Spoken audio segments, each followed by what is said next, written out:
What's up, podcast listeners? Andy and Drew here for episode 44 of the What's Up Castleberry podcast.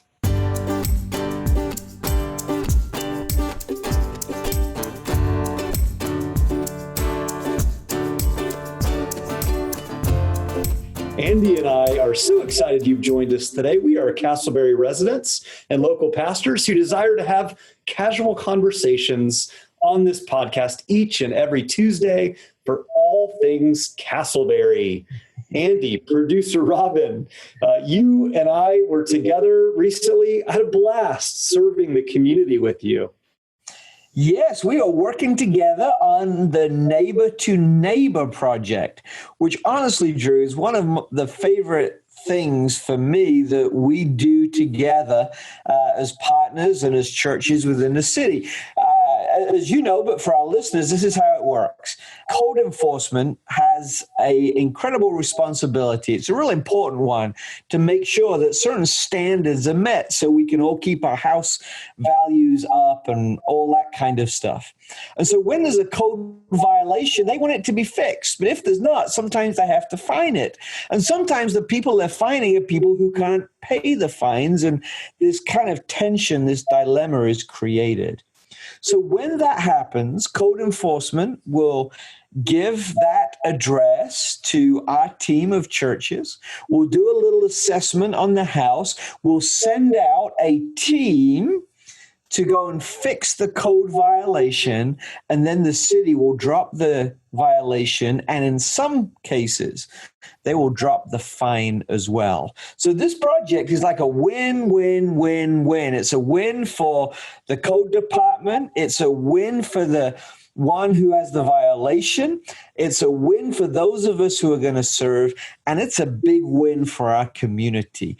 And it's such an exciting project, and it's always so much more fun because we get to do it together, right? Drew, what was your experience this weekend? Two things right off the top of my head. Number one, we borrowed the naming of this gathering, this time of coming together as neighbor to neighbor. Obviously, the concept being we are a community. We're walking alongside those right around us geographically. It makes me think of Mr. Rogers. Won't you be my neighbor? I loved that show as a kid. But for us, my wife and I, in fact, there's actually a personal touch. We live not too far away, and Andy, I know you do as well with your family, near one of the homes that the neighbor to neighbor event served, and that the city and the citizens were able to come together, the local church come together and help raise up, elevate this particular home. And what was so cool was that following that event, later that night, I was out walking with my son in his stroller, and two different individuals stopped at that house or near that house, and I got into a discussion literally in two different conversations where people mentioned with great excitement that they were so pleased to see that house having been fixed up, the yard being, wow, the trees being trimmed, the debris being brought out onto the street. I'm not kidding. I didn't even mention the fact that I had anything to do with the house or was a part of that neighbor to neighbor team. And yet it was clearly evidenced that the community was talking about this, and they were overjoyed with excitement that this house had been fixed up and elevated, which of course elevates our neighborhood as a whole. It's a really cool story, a testament to the work being done by our citizens. So thank you. I got a little bit dirty, but maybe not as dirty as I should. I had to run off. But what a great project. Huge shout out to code enforcement and Missy and Mark and those folks and their passionate hearts within the city of Castle. And also to Shane and his team from Metro Life. And, of course, 100+ volunteers who made it happen. We couldn't have done it without them. And actually, as I keep thinking, Chick-fil-A provided a free lunch for us to say thank you as well. So it really was a great picture of our community coming together.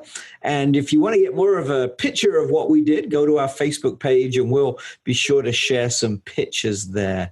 But it's amazing what we can accomplish when we put down our own agenda, when we put others first, and we seek not only to love, but to serve our neighbor. Yeah, that's exactly right, Andy. And it really was a good picture of the city. There were literally, as you mentioned, there were city employees, there were nonprofits, there was a local business that donated, and there were churches as well as citizens and individuals. Really a true picture of the city coming together and working together. Well, we like to highlight and celebrate on this pod those who are doing the good work of serving in our city. And one of the ways we do that through conversations, through highlights on our Facebook page and Instagram feed, but also through the recognition of our Community Member of the Month. That's right. We've got upcoming for the month of December, highlighting with a nice certificate and a little gift, recognizing an individual who's serving, leading, and inspiring within the city of Castleberry. Would you do us a favor, listener? Would you let us know, either through a personal message, through our Facebook page, a message on our Instagram feed, our website, whatsupcastleberry.com. Let us know, who do you recommend to be the Community Member of the Month? We want to highlight folks from around our city who are serving and leading and inspiring and making things just so great in Castleberry. We'll be back with our guest.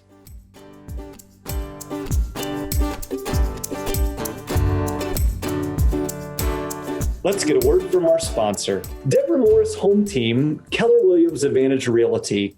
Deborah Morris is our sponsor. We're so thankful for her and Chuck, who serve in Castleberry and the surrounding Central Florida region.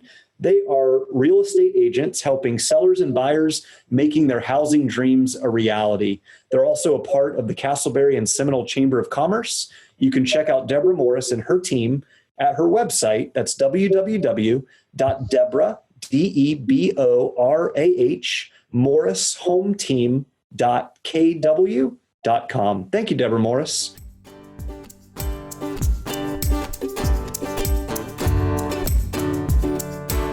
Today we have a very special guest, Dean Fathelbab, the economic development planner who works for the city of Castleberry. He has got a lot going on in his professional life within the city, and we're excited to bring you an exclusive interview about some of those things and to get to know what he's doing, what his department does, and how the city is playing their part in advancing our community. So welcome, Dean. Thank you. Thank you so much for having me. Pleasure to be here. Great to have you on the program. I remember one of the first times meeting you, it was actually on the golf course during a chamber fundraiser event. And you will not remember this, but you gave me a City of Castleberry pen that I still wear to this day. So, right, I don't remember that. Little things you do. Little things matter. I have a couple of fun icebreaker questions for you. Number one, how did Andy do on the pronunciation of your name? Well, I got to commend Andy on a great job. It's not the easiest last name to pronounce. I'm sure I had trouble with it growing up as a kid, not just having others pronounce it, but even I'm certainly, pronouncing it myself. There's been some really bad pronunciations over the years. One that comes to mind, I think, was probably a grade school experience was falafel bag. Dean Fathelbab. And there's been numerous others. Really, the last name is phonetic, so exactly how it looks is how it's pronounced, Fathelbab. But I've heard father, dad, father bag, Fathelbag. Some people even just go with, fa. They just stop there. So I'm somewhere between a falafel and a Vietnamese noodle soup dish. There are probably worse places to be. I enjoy eating both of those meals, so I totally agree. There are worse places to be, but to make it easy for people when I'm introducing myself to a new group or to strangers, I just kind of adopted the pseudonym of Dean Fats, kind of make it short and sweet, and that way, or just call me Dean. That way it's really informal, and we can kind of start from there. No, Mr. Fathelbab from us. We'll call you Dean. Yeah, Mr. Fathelbab is my father. That's right. We are entering the holidays. Thanksgiving is coming up and will have passed by the time our listeners are listening, which means we are full steam ahead towards the holidays. What are you looking forward to most? What's one of your favorite traditions around the holiday season? Well, certainly this year, I'm sure my family and many other families are adapting to the COVID-19. And I'm sure, certainly in my case, a lot of traditions are going to be on hold this year, unfortunately. This might be one of the first times that I don't get to spend it with my mom and my uncles and my aunts down in South Florida. And we really come from a very big tradition family. You probably can't tell from my last name, but on my mom's side, Italian, Roman Catholic Italian with tons of traditions. So some of my favorite that I look forward to is Christmas Eve. We do the Feast of the Seven Fishes because we're Sicilian, and I love seafood. So that for me, it's my favorite. It's my favorite meal of the year. And kind of leading up to it, there's I think it's December 8th. It's the Feast of the Immaculate Conception, and we do our rendition of muffulettas. Classic, French kind of New Orleans sandwich, but we do it a little differently. Just anchovies, Parmesan cheese, olives, and olive oil on a nice, fresh bread. And that's again one of my favorite dishes. You let us know what time we need to come around because that does sound very nice. I grew up around the holidays where I was really blessed to have a lot of extended family where I grew up in South Florida. So the holidays would be 20 to 30 people celebrating together, very loud, very, very loud household, and just tons of leftovers. And it's an all-day affair. Dinner starts at 2 p.m. and lasts all the way up until about 10 p.m. So everyone's getting seconds and filling up. I hope we can try to do something along those lines this year. Definitely my brother and I try to keep up the tradition in doing the 7 fish on Christmas Eve. But I hope for all the viewers out there or listeners out there that, they're able to safely enjoy the holidays this year round. Dean, it's a real important point to note that there are so many traditions and fun, family gatherings, and things will look a little bit different this year. But I love what you said, just the encouragement to try and even maybe be creative in what these new traditions look like. Dean, I want to lean in a little bit, more into your story. You shared you've got family in South Florida. Share a little bit about kind of how you ended up in Castle. So grew up in South Florida in Broward County. Huge support system of extended family, uncles, aunts, and cousins on my mom's side throughout the area. So they were always a big part of my life. Graduated high school with honors and came up to Orlando immediately after to begin UCF. Where I studied political science for my undergraduate degree. So I came up here in the summer of 2007, did my 4 years, so to speak, at UCF, graduated again with honors. And really that's a credit to, I think my mom and my dad and my grandparents really like instilling that work ethic and having that appreciation for education. First generation American on my dad's side and second generation on my mom's side.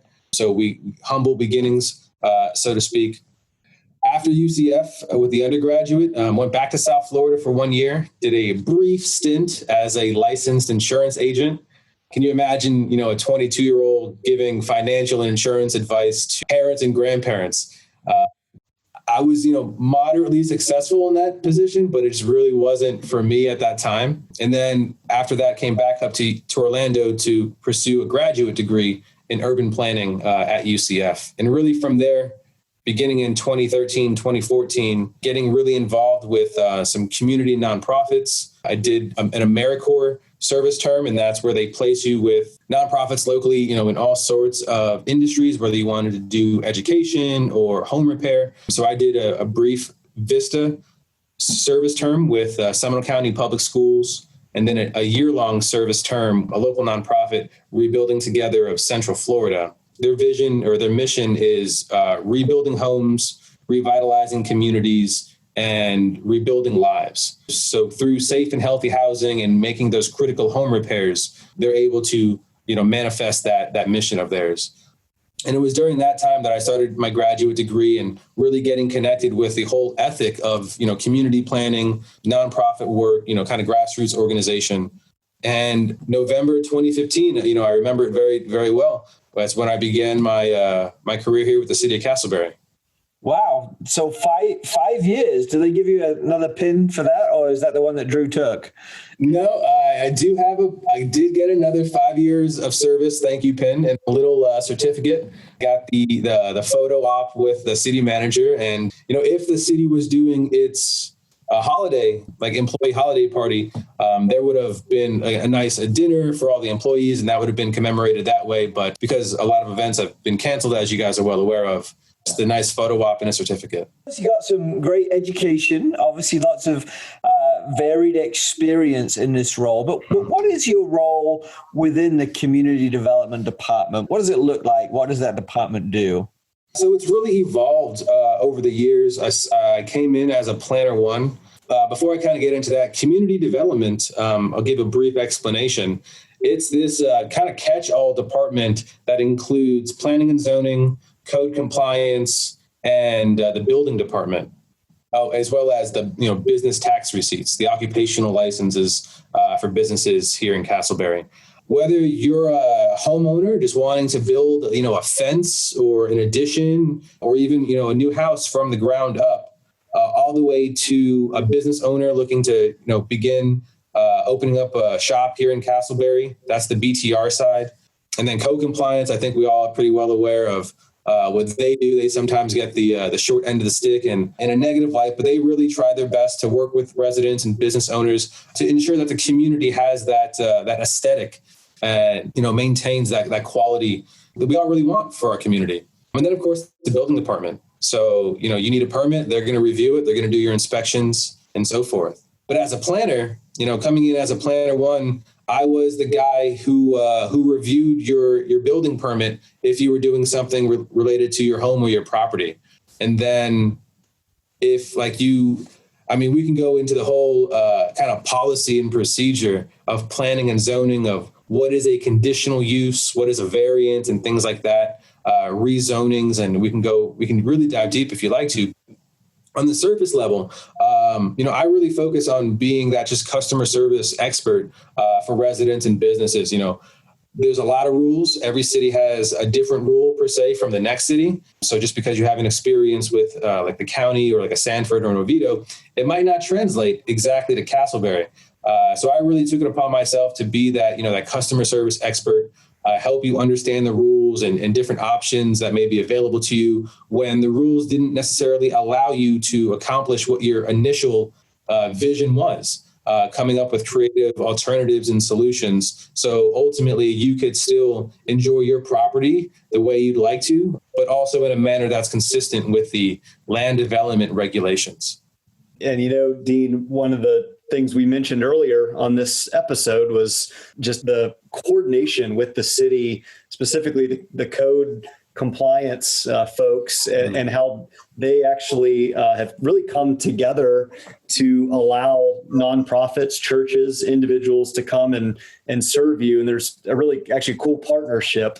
You'll have to go back and listen to the whole episode to hear us discuss kind of how we were able to come alongside and see some homes in the city limits of Castleberry be lifted kind of out of that code compliance place. Right. And that just elevates the city as a whole. I really have to commend you both in spearheading that initiative. I've heard it's a small department, small city hall. I'm kind of aware of all the good work that you guys have been doing to try to help those residents who couldn't necessarily address those code compliance concerns. And helping, mowing the lawn or removing trash and debris and things like that to try to, again, help them out where they needed it. So I give you both kudos on that. Thank you. No, I appreciate that. And then, one of the things that talk to many citizens, you do as well, we all have a desire to live in a healthy community, to kind of have this balance of, we want goods and services, we want businesses close, we want parks and privacy and nice streets and safe neighborhoods. What are maybe one or two key factors when you're looking at the big picture of community development? What are some things you're trying to tap into? Oh man, you touched on so many not competing interests, but definitely parallel interests that we're all trying to strive for. From the local government, the local planning perspective, like you're trying to spin all these plates and keep them all going at the same time. And at one point, one's going to dominate your perspective. But, you really hit the nail on the head. A healthy community, it looks clean. It is safe. It's got walkable and connected sidewalks. It's got mobility options for all ages and all abilities of users. It's got a wide mix of businesses and a healthy mix and a skilled workforce locally. It's got a city hall that's responsive to the needs of the residents. It's got a police department that is trustworthy and has that ethic of community service and community pride and responsiveness. Ultimately, it may manifest or come to light differently in every different city. But I think ultimately the aspects or the hallmarks are really the same for that matter. Those are good. Those are all vital parts of our community that need to function together if we're going to thrive together. Dean, a couple of weeks ago, you and I were on the same Zoom call with the Chamber of Commerce, and you made a presentation to the Chamber about some plans that you have to further expand economic development in the city. Can you tell us about that? Yeah, thank you. So I really got to give kudos to our consultant, John Jones with SNM&E, who put that presentation on with the Chamber. So ultimately what we're trying to do is come up with a 5-year action plan or strategic plan, if you will, that really becomes the kind of the backbone or this roadmap for better purposes of where we want to go. What kind of initiatives does a city need to take on? How can we evaluate our current codes and procedures and utility systems and things of that nature so we can kind of synergize them or align them for optimal development in the future? And it goes beyond that as well, too, not just for development purposes, but how can the city become an asset for local businesses that are already here, help them expand, help them recruit skilled talent, and also for new businesses coming in. How can we offer different incentives or services that make them choose Castleberry as that destination or as that home for their new business or relocating purposes for that matter too? So really, now that I've been in this position for about a year, coming from very development focused planning, where I would be working with developers, architects, and engineers on how new construction fits in and finds compatibility with our community. Now I'm really on this fact-finding mission with our consultant, trying to get input from our residents, from our businesses, coupling that with market research, understanding the demographics better, understanding, the market price points and kind of the projections and what is anticipated in the future, and really trying to bring them cohesively and leverage them for everyone's benefit here in the community. Dean, what are you hearing from those business leaders that you mentioned in regards to what are they looking for? I can only tell you what I've heard in the past. A lot of our active survey that we have available right now is rather available until December 22nd, I believe. Those results won't be compiled until it closes. But from my experience in the 5 years that I've been here, business owners really want to know that the land use policies, the regulations, which they have to work within, can work for them. And that's anywhere from signage allowances, that's a really big one, to the ability to do outdoor dining or outdoor seating, kind of just making it user friendly. Even the smallest additional procedure, requirement, cost for an application and approval could be that deciding factor if a business owner decides to locate here or elsewhere, where maybe the regulations are not as strict or stringent. So that would be an example. I know sign is you wouldn't think it would be, but it's a very controversial issue, both from a regulatory standpoint and from the end user standpoint. Mm-hmm. Ultimately, as residents here in Seminole County, we don't want to see giant billboards lining our roadways and kind of detracting from the natural beauty, or just becoming this kind of tunnel of signs that sway your attention from the road even. So it's really that delicate balance. And so that's what I'm really tasking myself with, is finding that balance where we can meet the needs of our users, but still kind of maintain that community aesthetic that we've all kind of been accustomed to seeing, and also we want to see for the future. I love that, Dean. And when I heard the presentation you made, and again, just as you've painted a picture of that here, there were a couple of things I loved. One, that you guys were putting together an intentional plan, right? I'm a big believer that we don't stumble into greatness, right? We have to lead there and be intentional about getting there. And you and your team and your department are doing that. The other thing that really impressed me as well was kind of the outward focus, inviting inputs from the community into your research and your program and your projects and things like that. And I think it makes a huge statement that you wanted to stop and listen and work on something collaborative with our businesses and community members and things like that. So along that theme, what advice would you give to some of the residents, the business owners in our community about what their role is in making our community a healthier, happier place to live and work? Great question. First, let me thank you for acknowledging kind of that outward energy that we are putting into this program. And that really comes from really two main, aspects of my background. One, from my experience in nonprofits and having that kind of grassroots organization, planning with the community, and you're planning for them. You don't necessarily get the outcomes you necessarily want. And potentially the outcomes that you've derived at don't necessarily meet the needs of your constituents. But really planning with the community and not for them is a major hallmark and kind of characteristic of my approach to planning and local government in general. Now, to your question, what can residents and people do to kind of uplift the community together? Man, where do we begin? Not to say, first I want to commend, we've got some great residents, very engaged residents and organizations here in Castleberry. Obviously, your groups are chief among them. And we got some great local businesses and business owners who are very engaged in the process. I think oftentimes, kind of in the culture that we live in now, it's really easy to throw stones, not having the perspective or even the empathy for the organization that you're throwing stones at. For whatever reason, we are where we are now.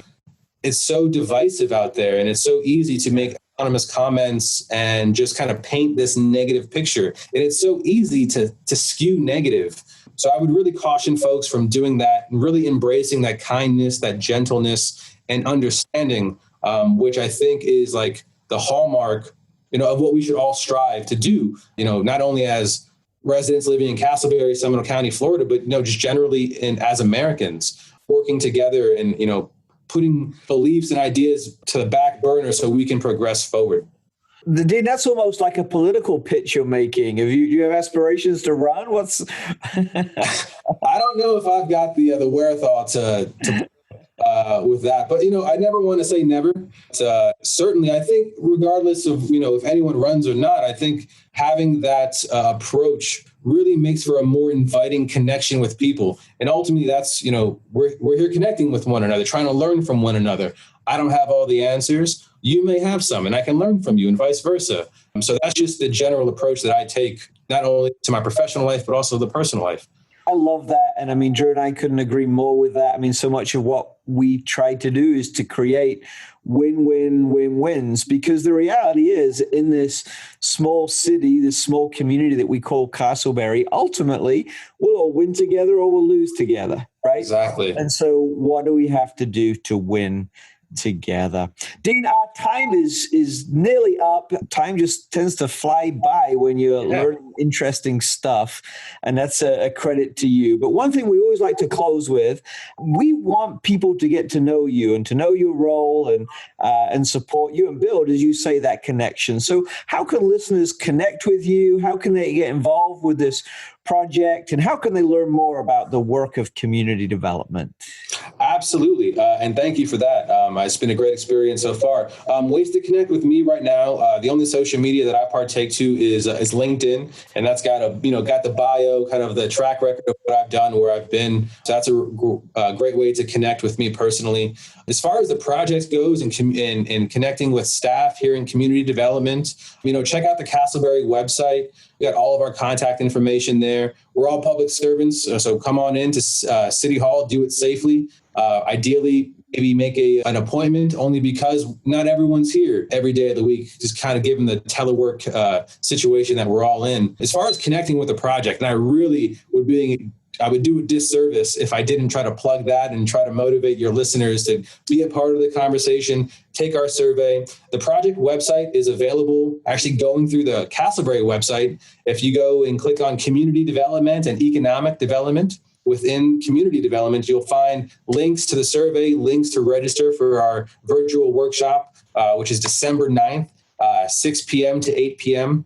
The more engaged and more people we have in attendance, the more breakout rooms we'll be able to have, the more ideas we'll get flowing, and the better this plan can represent the ideas and the spirit of our community. Again, we want to plan with the community at large, not just for them. Yeah, be involved. Attend meetings. We're public servants. Everyone in this building, we work for the community. We ask for your patience in that, of course. Certainly, we're not strangers. We don't want to be strangers, so we try to make ourselves available. Well, thank you. So listeners, go to castleberry.org, click on that community development tab, economic development, and fill out that survey. I did it. It was one, real easy, but secondly, it was quite provoking as well, because it caused me to think through some things that as an engaged citizen, perhaps I hadn't normally. Dean, thank you so much for joining us today. Thanks for being our guest. Thanks for all that you're doing to build collaboration and to move our city forward. That is greatly appreciated, and we appreciate you. Andy, what a great conversation we had with Dean. Not only is he a valued member of the community, but also clearly an intelligent guy, a thoughtful guy, and is one to be trusted, being a part of that team to see our city develop in a healthy and economically viable way. So looking forward to seeing more. In fact, doing that survey that Dean mentioned. Obviously a very smart guy. Some of the things he was saying, my brain was working overtime to keep up with, but he's also got a heart that cares for our community as well. And so as we wrap up, let me share a little bit of inspiration for your heart. Our quote today comes from a lady called Edith Wharton, and she says this: "There are two ways of spreading light. One, to be the candle, and secondly, to be the mirror that reflects it." There are two ways of spreading light: to be the candle or to be the mirror that reflects it. And I think each of us every day has a decision to make. How are we going to make the world? How are we going to make the community a better place? Sometimes we just need to create some light. We need to do something good. We need to be kind. We need to be caring. We need to go out of our way to help another, to be the light. But at other times, maybe we can't be that. And so our job is just to reflect the light, to say thank you, to highlight something great that is going on. Elizabeth Wharton said there are two ways of spreading light: one, to be the candle, or secondly, to be the mirror that reflects it. Thank you, Andy, and thank you, Edith Wharton. We sure hope, listeners, that you've enjoyed this episode of the What's Up Castleberry podcast. We enjoy sharing and hopefully bringing some light to you as you go about your week. This podcast has been produced by Robin Kepi. For more information about who we are and what we're all about, please check out our website, whatsupcastleberry.com, our Facebook page, Instagram, or podcast feed, all with the name What's Up Castleberry. Would you click the like button, subscribe to our podcast, and give us a rate and a review? Until next time, have a great week.